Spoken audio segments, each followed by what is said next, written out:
Welcome everybody to the Good Data Podcast. Today is episode 6 of our Green series.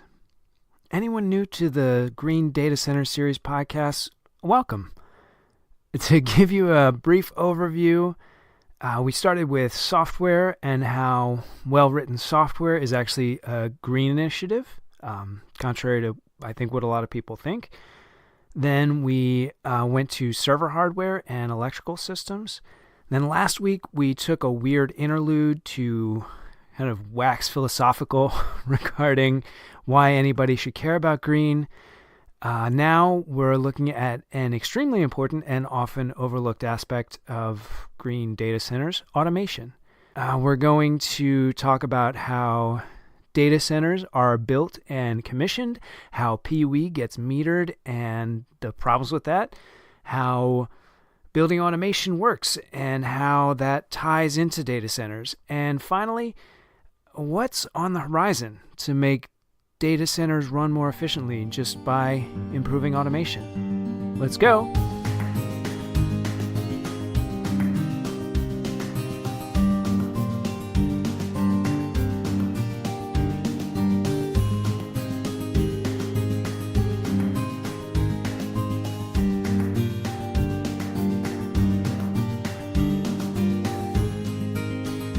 This week almost wasn't a standalone episode because automation sometimes just feels like a footnote in data centers. It's always the last piece of the data center that's built, and it's almost always just an annoyance that's never optimized over time. At least that's true in like the enterprise case when it comes to purpose-built cloud data centers and often colo data centers.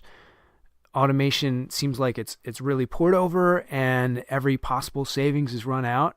Not always in colo, but some colos are doing a fantastic job of that.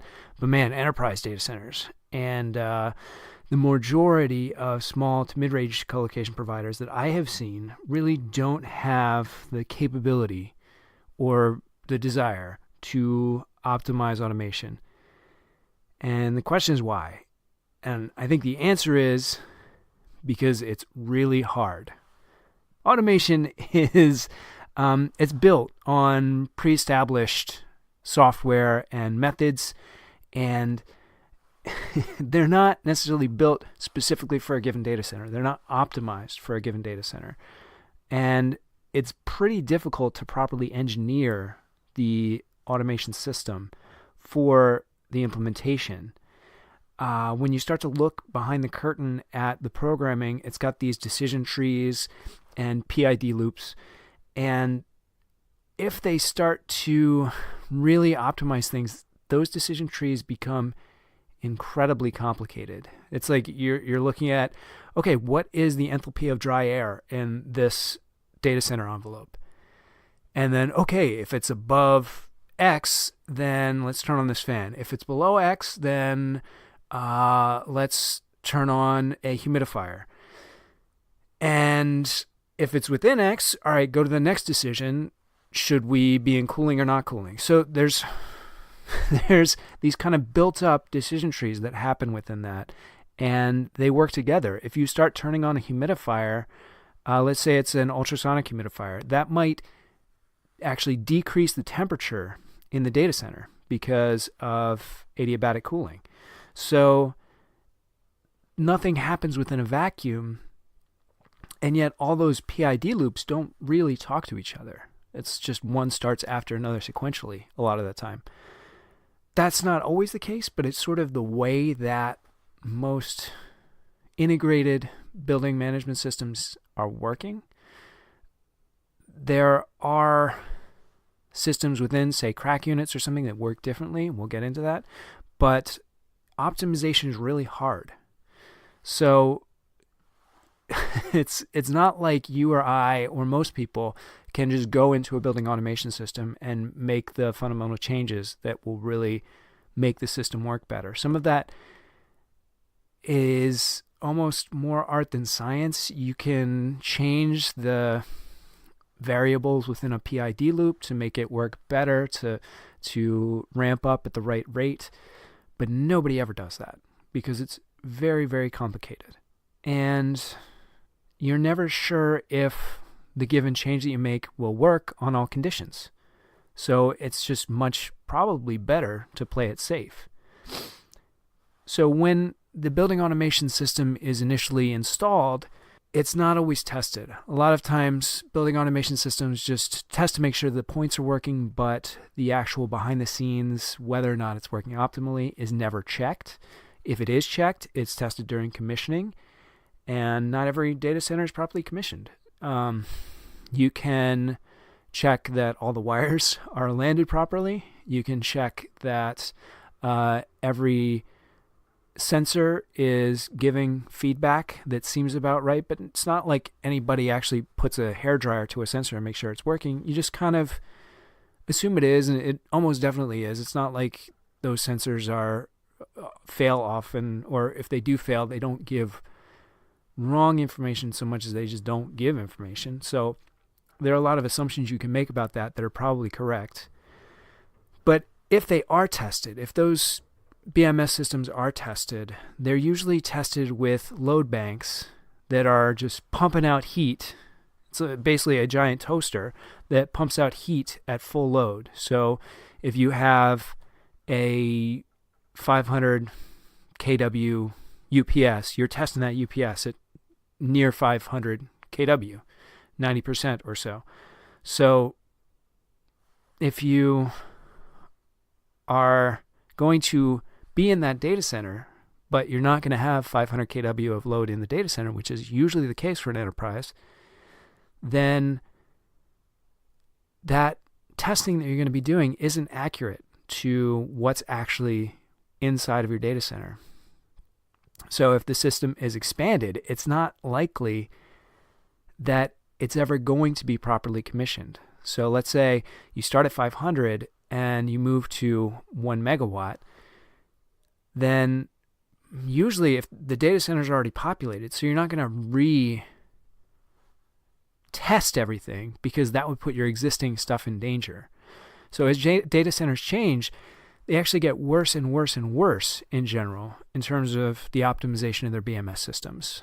It's not always the case. It's definitely possible to improve things over time, but like we're saying, it's very difficult. And you might have noticed so far that we're talking about BAS, building automation systems, and I've been talking almost exclusively about HVAC. So your airflow systems, your chill water loops, things like that. And that's because those are usually the things that require the most automation. And especially in terms of green, switchgear and things like that requires automation, but that automation doesn't really have anything to do with the efficiency or the power usage of the systems. It's just for reliability. So since this is the green series, we're just focusing on HVAC. And HVAC is complicated.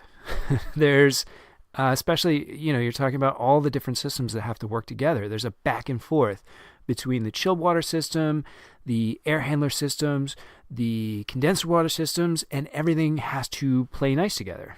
Everything in the system changes based on the total kW that is being put on that heat rejection and the airflow. And, for instance, take a chill water system. The chill water system has bypasses and pumps and heat exchangers for free cooling. There's all these different mechanisms that have to change off. One valve closes, another one opens, and they have to do it in conjunction with the VFDs on the pumps. And the VFDs on the pumps can scale up and scale down. And if there's a pump failure, you have to take that into account. So it's really complicated to put one of these systems together. And then you have your cooling tower that has to work with your condenser water system, has to work with your chill water system. And it's hard enough just to get it working at all, to get the commutating valve that's on your bypass to work with the entire chilled water system. It's hard enough just to do that, and then to try and get that to work efficiently at any given amount of kW that you have is even harder. And the problem is that chilled water systems don't really scale well. it's built for the maximum size. So let's say that you expect one day to grow into a megawatt, but you start at 100 kW, which happens. Or you used to be at 200 kW, and now you're at 100 kW because you downsized. Well, that means that your whole system was sized for a megawatt because that's the maximum capacity in general. So at least your piping sizes and things like that have been sized for a megawatt. But the pumps, let's say there are 3 pumps, those are meant to have a flow rate that is capable of 1 megawatt. But pumps only really scale down to 40%. VFD only really scales down to 40%. So you're still using 40% of the energy, or more than 40% of the energy, despite the fact that you're only using 1/10 of the total power. So even then, you might actually have to almost put a load bank on the chilled water system, because you can short cycle your chillers if you have that little bit of load on. Or, you can turn them off, but you still need some chiller capacity. So there are ways around that. There's chill water storage. There's a lot of very keen tricks that people can do if they're aware of some of those limitations. But those are difficult things, and they're often costly, and they're not designed in from the beginning. So, things like modular chillers, things like optimizers, they can all work, but they are not always designed in. And so these chill water systems, when they're scaled down, just aren't as efficient. And BMS can't fix that. It just will not keep up if it's not designed properly. So moving on from chilled water, you also have your air system. So, getting cooling to a given rack, the equipment racks in a data center require a certain amount of cubic feet per minute in order to reach the inlet temperature that they need. So let's say that you have a rack that has 8 kW worth of stuff in it. Well, you need somewhere, you're going to need 1,000, 2,000 CFM to cool that down. But how do you get that 1,000 to that one that has 8 kW and not feed the one next to it with that same 1,000? And it's hard to get that granularity in data center cooling. In an office, we use variable air volume boxes so that you can change the amount of air volume that goes to a given spot in an office building. But a lot of times in data centers, you just have a constant volume system that brings up air from the raised floor. And floor distribution just does not respond well to getting air to a given specific place. There are fans that you can put in the floor that work fine, but those are pretty expensive comparatively, and they're not that widely used. And you can also put little dampers in the floor, but same problem. They cost money, and what is the cost benefit of that?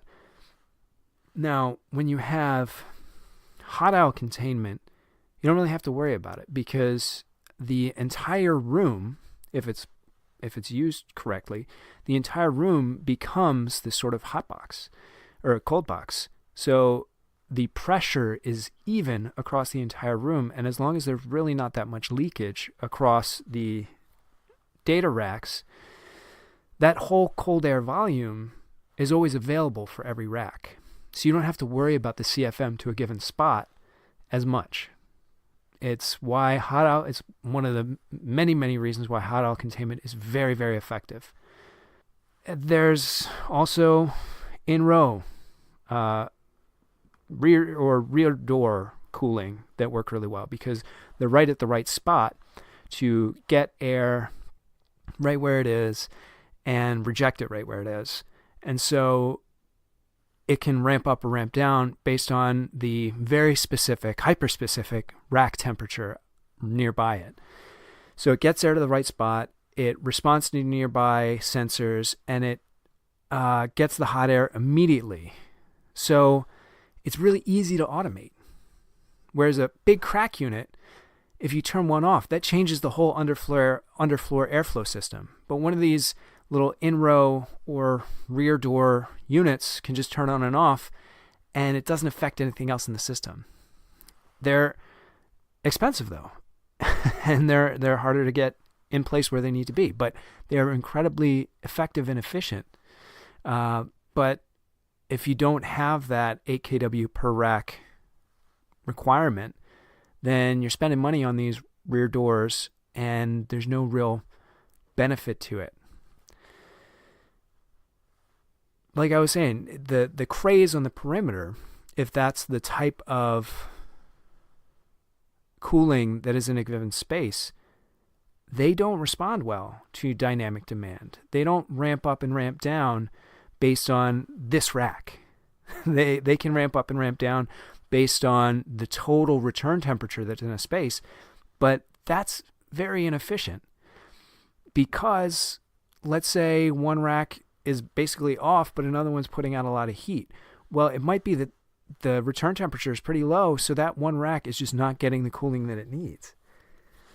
And this is actually getting worse. Historically, a given server would not change a lot in kW if it was idle, but newer processors, they can shut down cores, and when they do that, they reduce their kW, and so the whole computer can actually take up a half as much or even sometimes less energy as it was when it was ramped up. This is getting even worse with supercomputers, which they have cores that are incredibly taxing kW wise, but they can basically turn off because there's no operating system on it. It's just compute. And that makes the air volume even more variable. And that's why a lot of supercomputers have those rear doors or liquid cooling or whatever it is, because it can respond better to that change. And the fact is that perimeter cracks just can't keep up with that. It's just not a system that's optimized for that. And part of the reason for that is that the metering is in the wrong place.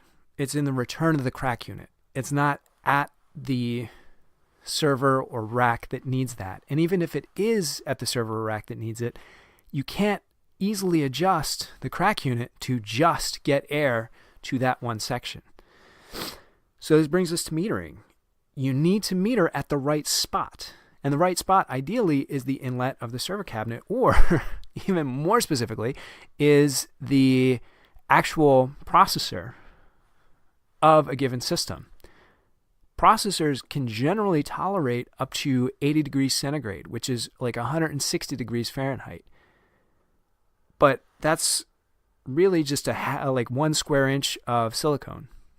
And so that whole server is in many ways just geared to cool down that square inch of silicone. There's so many other parts to it that just feed into that. I mean, the capacitors can probably get more heat than that. There's a lot of other pieces that have to get cooled as well.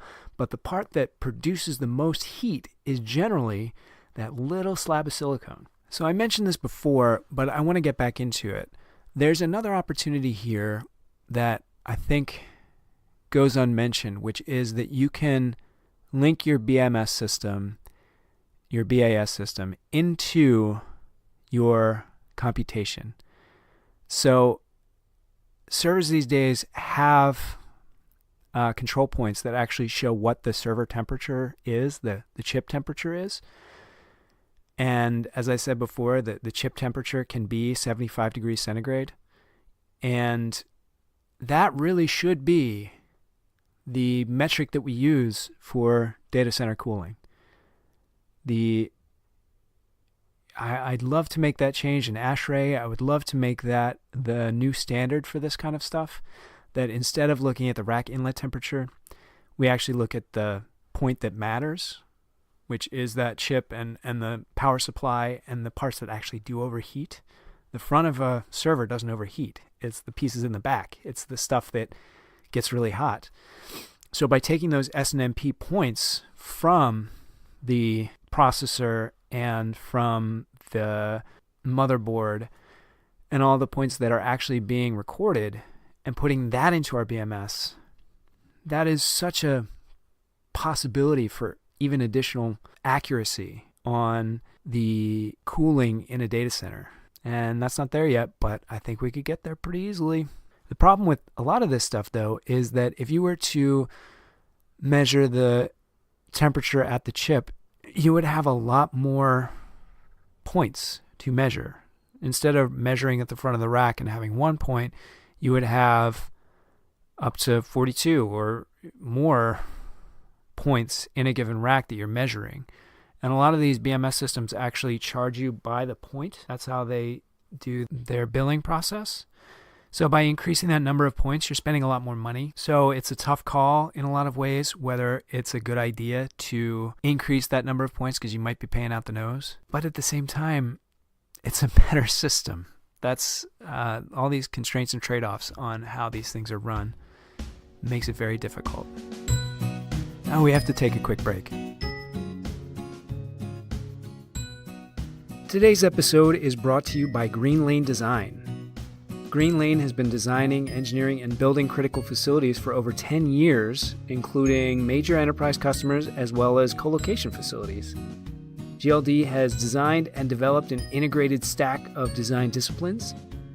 If you would be interested in a free assessment, go to greenlanedesign.com, click on Contact, and mention the podcast. And we're back. So, this brings us to PUE as well. You need to measure PUE at the right spot. Do you measure, if you have a purpose-built data center, do you measure the office space that's included to support the data center? Or do you just measure the systems that are directly associated with the generator, like the UPS, cooling towers, and those types of things? And it gets even more granular than that. Should you meter before or after the 208 volt transformer? And that's why PUE is not a great metric, because let's say you have DC distribution. Well, that means that you have taken the power supplies of the servers and put it on the other side of the PUE metric. So then that can actually make your PUE look worse, even though the system as a whole is efficient or more efficient. So PUE, I got a lot of problems with PUE. And then taking PUE, should that be used as a metric for how well your BAS is working? And should it be used as a way to optimize your BAS? That comes into part of the problem with using BAS to improve your efficiency of a data center. You can't easily use your PUE and say, oh, my PUE is getting better right now, I should keep doing this. Your smarts inside of your BAS system, you might be tempted to say, oh, let's just make the PUE better. But there's just too many factors for most BAS systems to use that as a metric. The system is stochastic. It's random. It's hard to predict how an outside air economizer might affect a chiller. And what about in this type of weather situation versus that weather situation? What if it's raining? What if it's humid? How do you measure your improvements to BAS to make sure that whatever changes you're making are actually going to improve it, not just today, but every day? And then, how do you report on the metering? Really, you should take the average of an entire year to figure out what your PUE is. So really, you're measuring kWh, your kilowatt hours, the total amount of energy that you're using, not your kW, which is the amount of energy that you're using at any given moment. And then another piece is, are you using PUE as an incentive structure for your organization? Are you saying to your organization, hey, you're going to get a bigger bonus if you improve your PUE? Well, what then happens if, like we were saying, you reduce the the number of servers in your building, well, then your PUE is going to look worse, even though maybe your systems have been optimized as much as they can be. It's just that those pumps still have to run at 40% no matter what. Do you show your customers your PUE data? You can put that on your website if you want to. Do you want to do that? Do you want to publish that to your marketing materials? I don't know. It's because that PUE can get better. Do you want to use the PUE that you measured during your commissioning, which is, as we said, not a real PUE number because it's not actual server conditions? You can do that and then make it look as though you have fantastic PUE, when really, in actuality, day-to-day basis, your PUE is terrible. It's not that you're lying, exactly. It's that you're showing numbers from something that was not real-world conditions. So this is one of the questions. How do you goose your numbers? There are a bunch of ways to manipulate PUE to make it look better than it is. So if you're a buyer who's going into a colocation market, you're going to hear a lot of crazy PUE numbers. You're going to hear some people say 1.1. Some people are going to say 1.6. Some people are going to say 1.8. And those numbers are often not reliable because there's no set ideal place to measure that PUE number.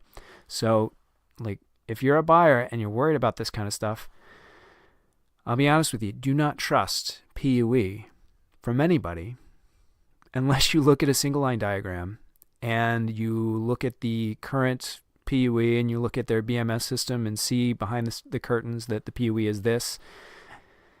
Otherwise, it's just not a real number. So here's another question. What happens in the future? So here we are, we're in a situation where it's hard to optimize the BAS system in a data center. How can we make it easier? So one of the first lines of attack these days is machine learning and AI because it's in vogue and because it works. The great thing about machine learning is that unlike a person, it's working 24/7 and it has continuity. So it always is paying attention to what it always did. So instead of just having your 9-to-5 shift, trying to optimize the 9-to-5 shift, you have your 24/7 shift of the AI always trying to make it better. And they can continuously improve. And there's a couple ways to do that. And, the older ways, which I don't think was really an option because for a couple of reasons, was just to use an old school optimization methodology, like a stochastic modeling. So Monte Carlo, which is when you just add or subtract from a random variable, let's try increasing the fan speed over here. That didn't work. All right, let's try decreasing the fan speed over on this other crack unit. Oh, that worked. All right, let's do that again. And then you record the result and you try and use that historical data to do the same thing again when it's required. But that type of modeling, when it's dumb, can work in a lot of situations, but you got to watch out because it can make stupid decisions. It's like, this really worked really well the other day, but then you realize that actually it's way more humid today, and that stochastic modeling didn't take that into account. So, we racked out a bunch of servers over here, so it's not getting the heat to where it needs, the cooling to where it needs to be. So it's actually really hard to make that type of modeling, that old school modeling, work correctly. And, you need to pick the right optimization values. It can endanger stability. It can start to make hotspots where there shouldn't be hotspots. And it's just hard to program. So we can improve that. AI has gotten a lot better since then. You can actually use these days newer AI techniques that are based on things like neural nets that constantly get better over time. And there are newer technologies like generative neural nets that can predict what is going to happen. There are generative adversarial neural nets and modeling. And these things are basically constantly improving.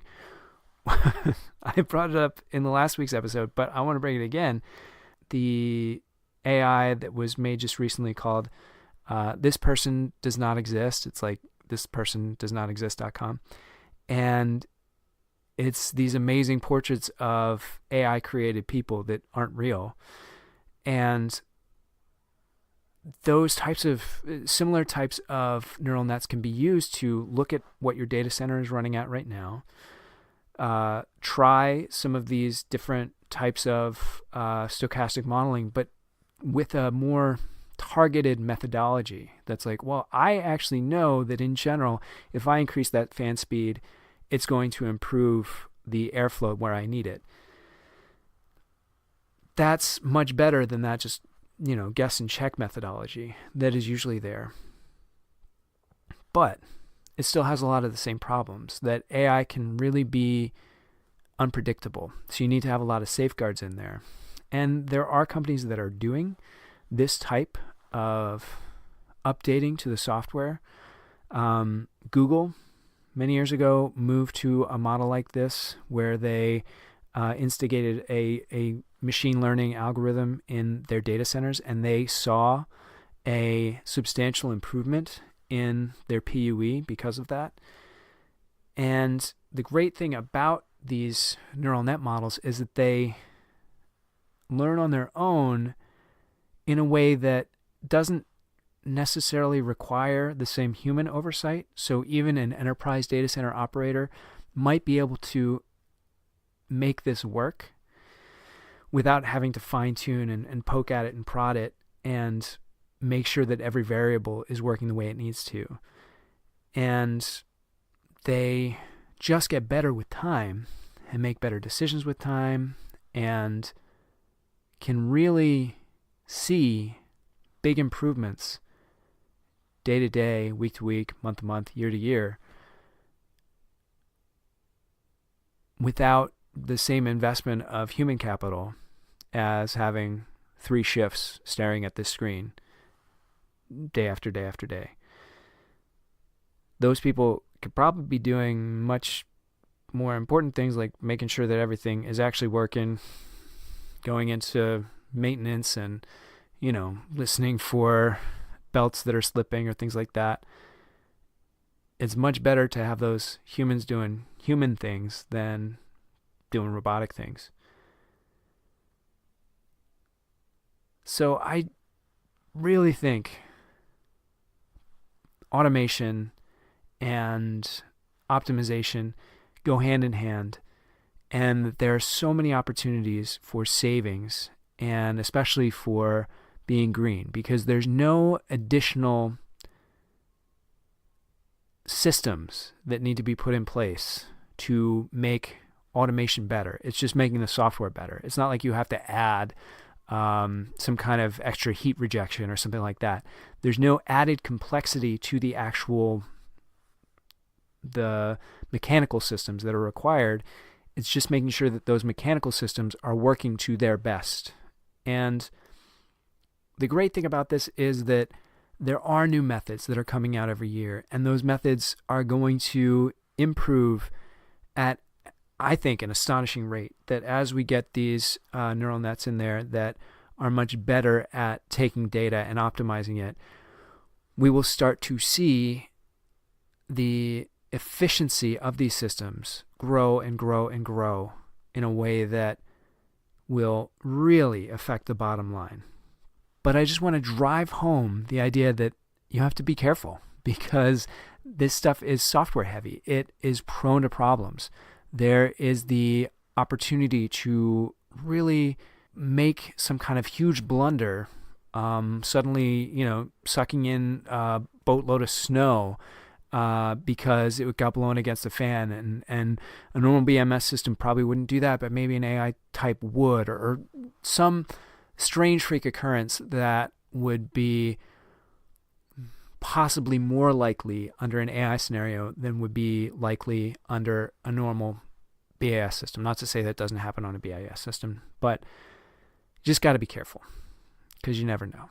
And that really is what data centers come down to, is just always be careful that as much as green is important, that uptime is more important. So make sure that the software you're using is vetted, and my general personal preference is to go with second or third generation software, not first. That's our show.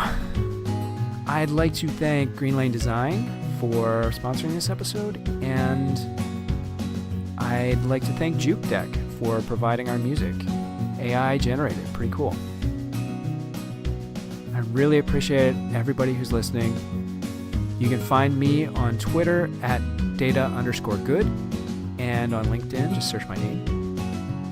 And we'll talk to you next time on the podcast.